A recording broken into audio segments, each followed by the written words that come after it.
Dork in Disguise, Chapter 6.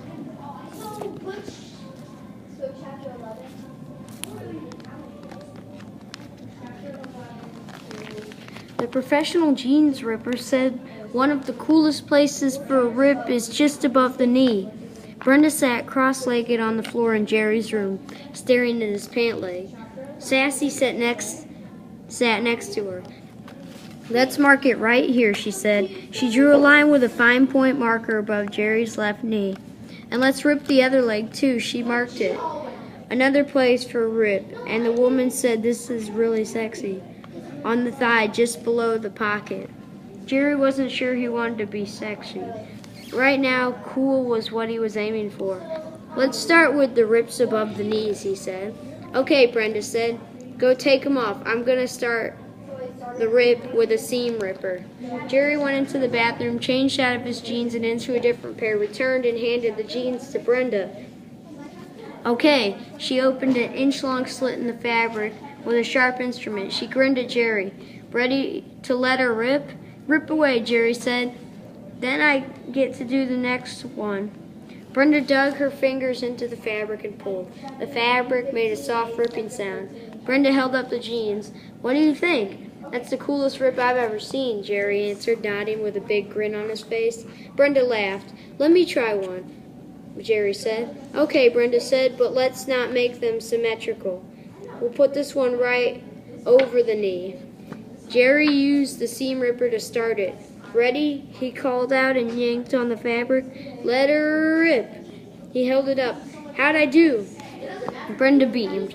"An excellent rip if I ever saw one." "Yeah, but is it cool?"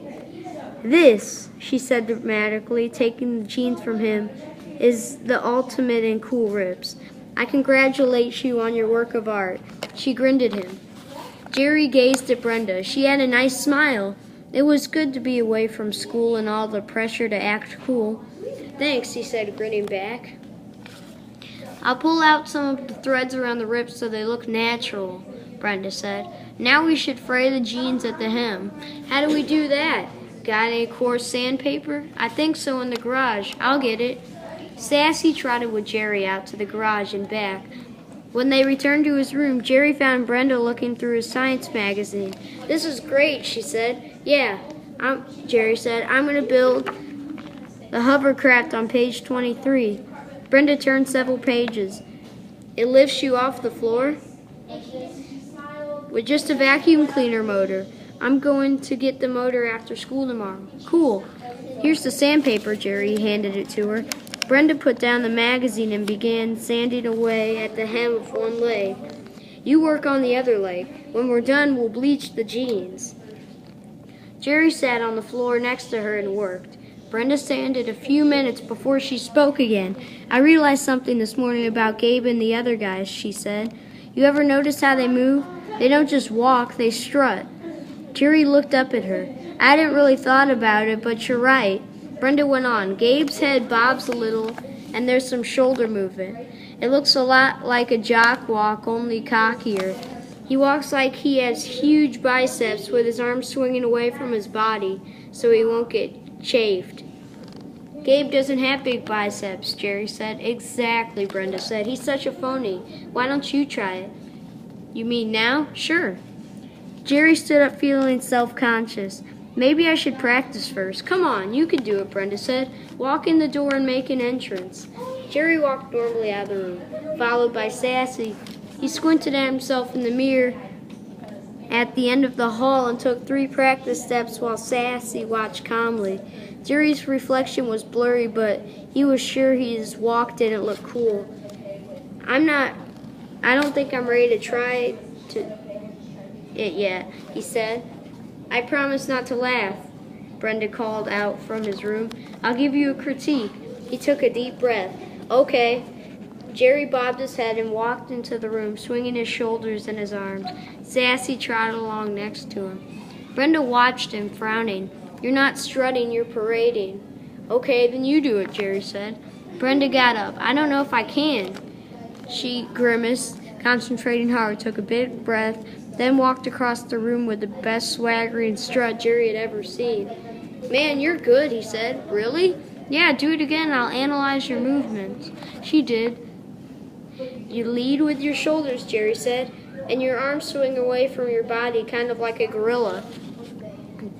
Brenda grinned, so as not to get chafe from my swinging biceps. Now you try. No, I'll practice on my own later. We should schedule a strut watch before school tomorrow, Brenda said, settling down next to him on the floor. Every guy has his own style. Maybe you can pick up some pointers by observing a bunch of guys when they don't know they're being watched. Good idea. I'll meet you at 7:40 next to the Big O. The cool guys do a lot of strutting around that tree, she grinned. That's where I first saw you.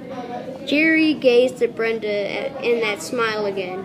Her eyes crinkled a little at the edges, giving her a mischievous, fun look.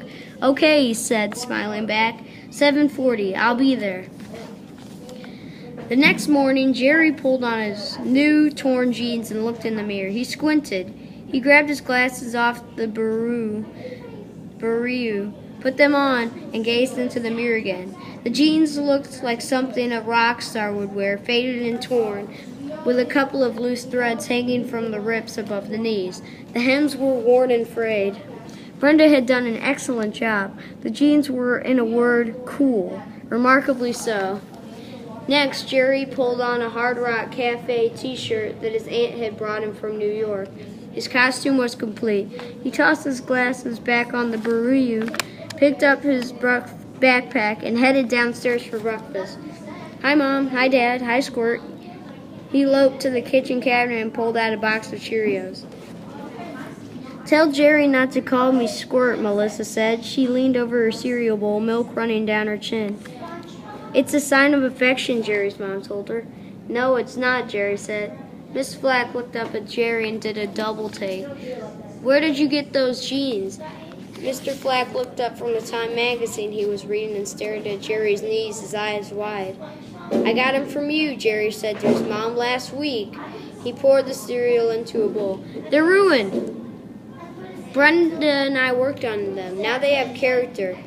They have air vents, Jerry's dad observed, comfortable in the warm weather but a bit chilly come winter. But think of the money I spent, Miss Flack said. She walked around Jerry examining his jeans from different angles. $32 for new jeans, and now they look ready to throw away. Could you iron on patches? Mr. Flack asked. Jerry gawked at his dad. You're kidding, right? Geez, he thought. No wonder he was a dork. It was hereditary. Iron-on knee patches would brand him for eternity the biggest dork in the universe. His dad shrugged. He's kidding. I know he's kidding, Jerry mumbled to reassure himself. He turned to his mom. I could use a couple more pairs. He went to the refrigerator for milk. Buy the stonewash kind. It'll save us some work. No way, Jerry, his mother said. I'm not buying brand new jeans so you can ruin them. She ran a hand through her hair, exasperated. Then she gazed at him keenly. Why aren't you wearing your glasses? I don't need them. He does too, Melissa said. He couldn't even see the digits I held up yesterday. She held up 3 fingers. How many? Jerry ignored her. I have to go to school a little early. I'm meeting Brenda. Can you see the blackboard at school, Miss Flack asked? Sure. Just not what's written on it, Melissa said. I wanted to see those glasses on your face when you leave this morning. Jerry shrugged. Okay. He knew if he only wore them from the front door until he was a block away, he wouldn't have dents on his nose. And his mom would be satisfied. No problem. Everything was cool. Brenda nudged Jerry. Here comes the master strutter. They leaned against the tall oak and watched Gabe, followed by Tony,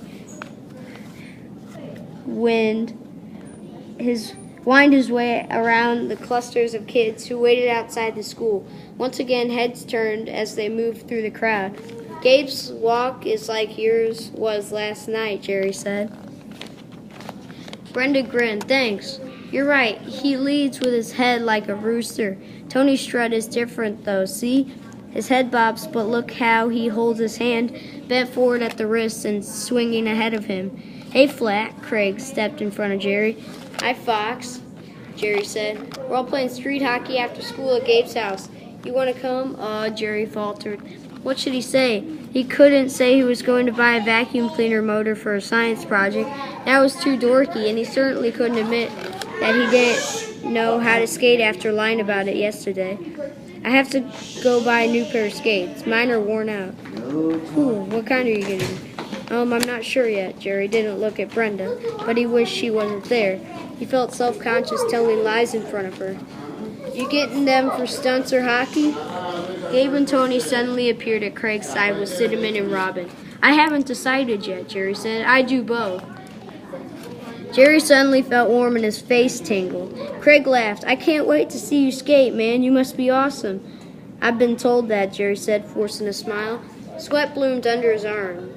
Geez, the lies were really piling up. He told 4 lies in just the last few seconds. Cinnamon looked at Jerry with interest. He was glad he was wearing his cool ripped jeans.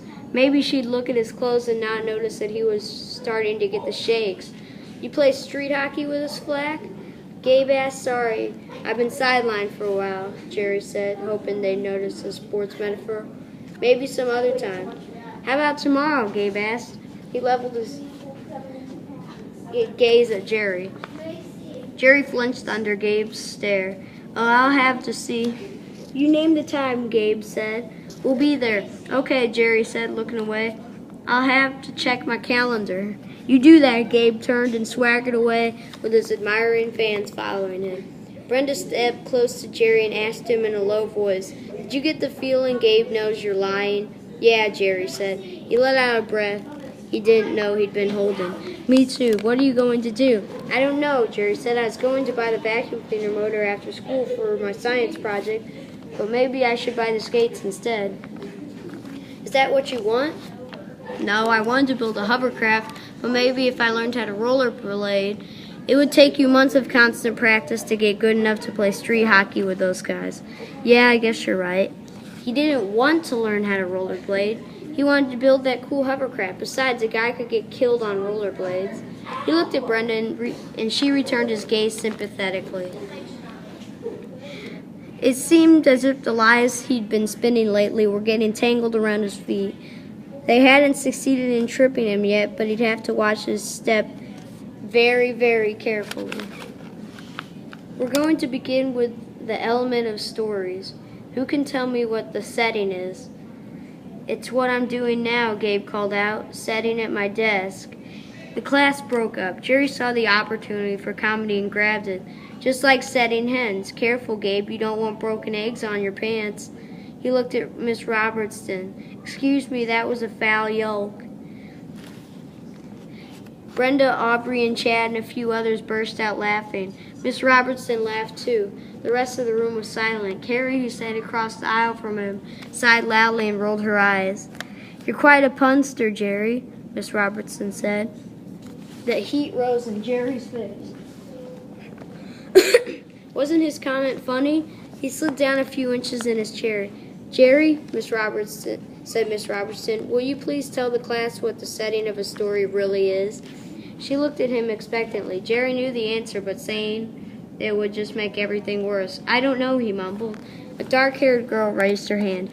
It's when and where the story takes place. That's right, Miss Robertson said. The setting is an important element of stories and novels. Just think about the Wizard of Oz and how the story begins on a little farm in Kansas. It's quite a contrast to the magical land of Oz that Dorothy dreams about. I liked all the people in the movie, Robin said. The Wicked Witch of the West is my personal favorite, Gabe said sarcastically. The girls laughed. And that brings us to characterization, said Miss Robertson. What would the Wizard of Oz be without all of those wonderful characters? Innocent Dorothy, the evil witch, the wizard, who wasn't really a wizard at all. He wasn't a wizard, Gabe cried out, pretending dismay. No one ever told me. Loud laughter filled the room. Gabe, remember what I said yesterday, Miss Robertson told him. I'd like to hear your comments, but only if they contribute. Jerry turned to Gabe. She doesn't want any more flack, he said. She's got enough of that with me. The class laughed this time, and so did Miss Robertson. Teacher's pet, Robin murmured loud enough so the whole class heard.